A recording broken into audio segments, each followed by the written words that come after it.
Savannah, as a side note, Savannah said that that's who will walk her down the aisle when she gets married, will be her brothers. Mr. Wives, Season 19, Episode 5, First Impression, Part 2. So we left off with Kody and Meri talking about their release. And if you don't really get this concept, so they have two marriages. One that was earthly, they dissolved that a while ago so he could marry Robyn. Then they have their celestial marriage, which means even if you get divorced here, you're stuck together forever. So she went ahead and dissolved that, right? So she goes to the house, she's taking down pictures, and it's everyone's fault but his. Robyn felt that if I waited on God, that things could change for mine and Meri's relationship. Yeah. And that was advice that I took. And I waited. And as time went on, I realized that it was never really going to work.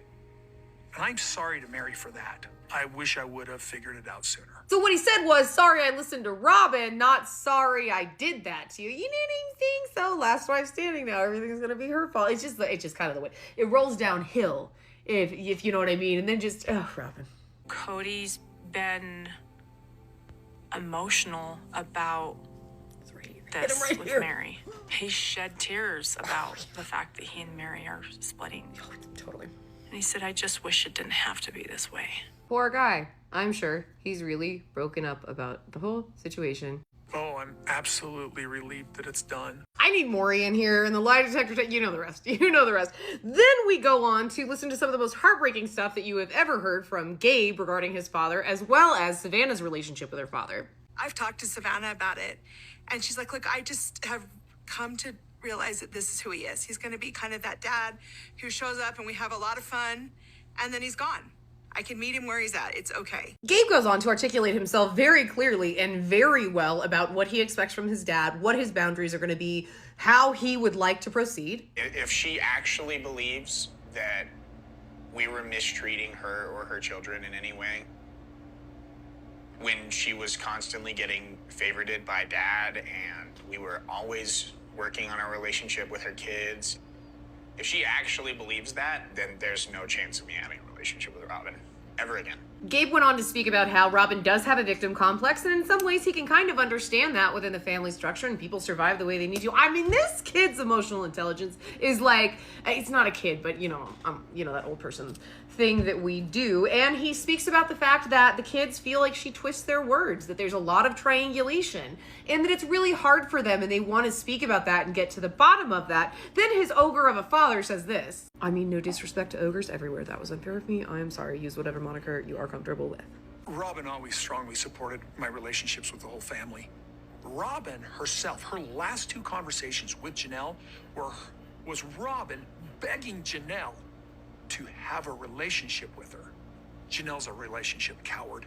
Gabe goes on to list the times he's tried to open some kind of communication with the other kids, and basically that they all hope that things can be worked out someday, but they're at peace with whatever is going to happen and feel like they've done what they could do. And I mean, the articulation was amazing. And had a conversation about it with him, and he just couldn't handle the fact that I was calm and collected and said, hey, you're hurting this family, no one else. And he's like, you're something like, you're not loyal just like your mother. And I was like, okay. And then Kody comes in, bringing in the classics after accusing Gabe of just being a liar, and says, I'm really sorry that Gabriel feels this way. Kicking it old school, that classic parenting move. But then Kody said this, and I'm gonna need you to tell me if I'm being sensitive or not. Or I mean, like, more so than usual. You got what I'm saying? I've always said this woman has a spine of concrete and steel.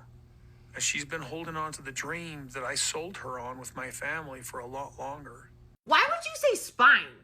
Because last time it was kidney, and I thought that was a coincidence, but why did he say spine? But anyway, you gotta have a strong spine to carry that cap in your hand without getting, you get that little bit of stuff going. Then he goes on to say that he's just been telling Robyn, why can't we just move on? That's a likely story. Then we go to a very Blair Witch shot of Robyn. Meri told Kody she wasn't going to do personal stuff with us this year because of what's going on between her and Kody.